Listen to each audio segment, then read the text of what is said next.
This is R2D Tech, and this week's a pretty exciting video because iOS 15 just got released, as you might know, and it's got some pretty cool new features, so stay tuned.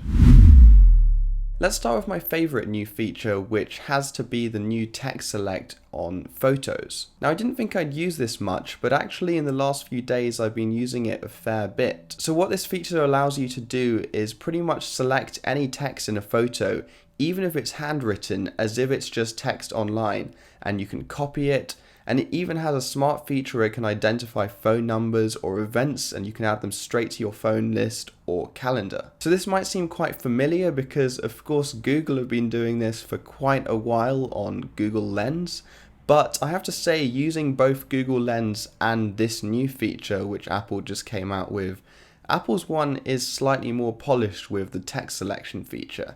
On the other hand though, with Google Lens it can currently identify a lot more things like animals, pets, or anything like that, even food, whereas the Apple feature doesn't seem to be able to do that yet, even though they said that that's something it will be able to do in the future. The last thing to mention in terms of the Photos app is that now every photo will have some data behind it which you can view. For example, the aperture that was used to take the photo, or the ISO, and other specs like that, but also where the photo was taken and on which device. So those sorts of features could be quite handy. The next fairly major upgrade to iOS is a new focus mode section in the control center. So previously you could toggle on things like do not disturb or bedtime, but you didn't have too much control over what this did. You could add things like emergency contacts that could get through with phone calls and other small details like this, but you couldn't customize it to that much of an extent. Now you can have many different separate focus modes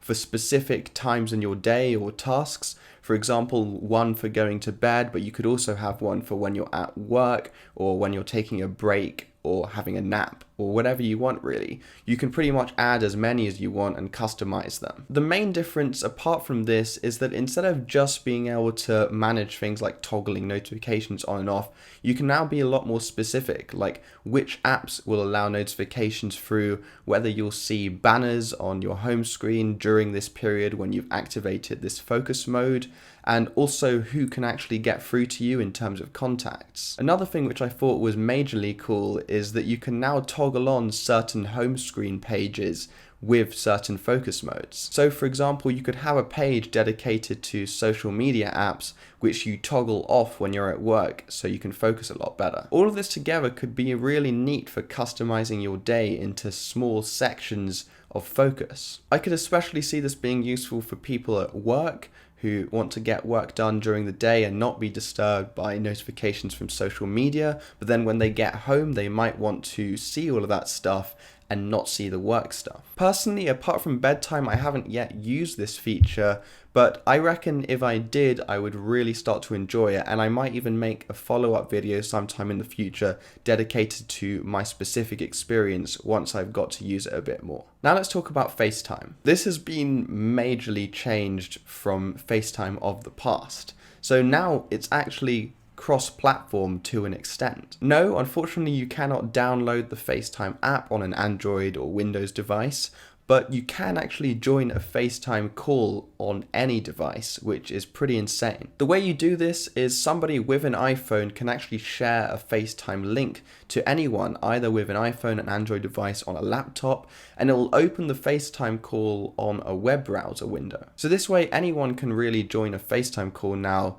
but the only downside is that you'd still need somebody in the group with an iOS device to actually start the call or send the link around. Who knows though, the way it's going, Apple might even allow you to download the FaceTime app on the Play Store someday, although I doubt that's going to happen anytime soon. Another thing that you can now do with the FaceTime link is actually schedule a call. So you don't need to start the call straight away. Just like with Zoom or Teams, you can now send a link that will be active, say, at a certain time, which I believe Apple want to use for things like business meetings, where you can schedule them for a time in the future. The last thing to mention on this app is something which I think is long overdue, and something that other apps like Zoom or Teams have had for quite a while now, especially in this pandemic, is a blurred background on the actual call. So if you want, you can now blur the background around you, which can be quite useful, especially if you have other people in the room who you don't really want to be in focus in, say, a business meeting. Also, another feature which I believe is specific to iPhones is that you can sort of isolate the noise that gets into the FaceTime call to the subject that's talking, and it will try and cancel out all the noise in the background, which again is quite useful in this day and age, especially if you have other small children around or people talking around you. Or you could even be in a cafe and you just want to get your voice through but not all the noise around you. These updates to FaceTime, especially the whole cross-platform thing, are quite major and show that Apple is sort of transitioning away from just physical products to like sort of the service and software space, which is what they've been trying to do over the past couple of years with things like Apple TV or Apple Music. So, speaking of blurred backgrounds though, the next thing, which is a major update, but only if you have an iPhone 13 or the latest generation of iPhone, which unfortunately I do not, is cinematic mode on the camera. This essentially allows you to digitally change the aperture of the video that you're taking. So you're not actually changing the aperture, but it's using some sort of software to simulate that. And you can essentially do portrait mode, but on video. This is a feature that I've been waiting for such a long time. And it's a real shame that you can't do it on the iPhone 12 lineup because I have the iPhone 12 mini.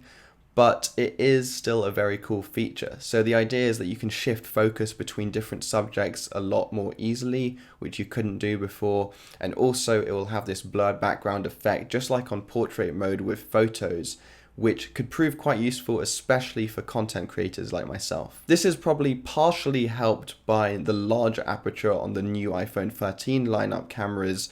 But the strange thing is that even on the iPhone 12, so on my iPhone 12 mini, if you open an app like Snapchat, in the control panel it gives you the option to blur the background, and on the actual app it does this very well, so on Snapchat, with both photos but also video. This goes to show that the older iPhones, or at least the iPhone 12 lineup, are capable of using this feature. It's just that Apple haven't allowed it or pushed it to those specific devices. I'm going to be honest, that really does annoy me because the iPhone 12 lineup is still fairly recent, and the fact that it can do the feature but Apple aren't allowing it on the camera app is a bit disappointing, and I really hope they rethink this and perhaps allow it on a future software update. Anyway though, on a more positive note, let's talk about the weather app. Yes, the icon for the weather app is refreshed, but don't worry, there are more upgrades than that. The whole app has received quite a major redesign, which I do think is long overdue. And I'm going to be honest, it looks very nice. It's quite a fluid experience and there's a lot more features now. Apart from the general tweaking of the design, one thing that you'll definitely notice as the most prominent upgrade when you open the app is actually a dynamic simulation of what the weather's like. I think this is actually a very cool feature, and for example, if it's raining, you'll see a simulation of rain when you open the app, which is very nice, and the same for other things like snow. This definitely makes the app seem a lot more futuristic, which is nice. Whether it's necessary or not, that's up to you to decide. I know in the past Apple have stuck to quite a sort of industrial mentality where it's all about what's necessary, especially since their software in the past has been quite a lot more basic than other softwares like Android. But recently they have been introducing a lot more Android-esque features like widgets. So I think it's about time that we got some cool new features, especially on an app like the weather app, which hasn't really been updated majorly in a long time. Another thing that caught my eye, apart from a few more pieces of information, is a precipitation map, which is also dynamic and like a simulation. This is a very interesting feature and could prove to be quite useful, I think, especially in seeing whether rain is going to come your way in the future. Of course, though, that relies on the weather forecasts being right, which I'd say about 50% of the time they're not. Moving on, the last upgrade that I'm going to mention in this video is actually the Apple Maps app. In terms of looking better on the home screen, this app has received quite a nice redesign of the app icon, but also the app itself has received a redesign, which I'm guessing is more important to you. Apart from looking more futuristic, you also have a little bubble in the right-hand corner of the app, which displays the weather in the location you're looking at. That's actually quite useful and seems pretty intuitive when you think about it, especially since we anyway pretty much link location data to weather data all the time when we want to go out. One more upgrade is that the map itself is getting more detailed than ever, and it also has a much more detailed 3D view, which has been on Google Maps for a while, but this one looks quite well polished and is definitely catching up to Google, if not surpassing it in some design choices in my opinion. Whether it surpassed it in terms of actual features, I'd say probably not yet, but it's getting there. Apple have also been working on their version of Google Street View, which I believe they're calling Live View, and I did actually manage to get to try it once, and it did seem to be even nicer than what you get with Google Street View, or at least that's my opinion.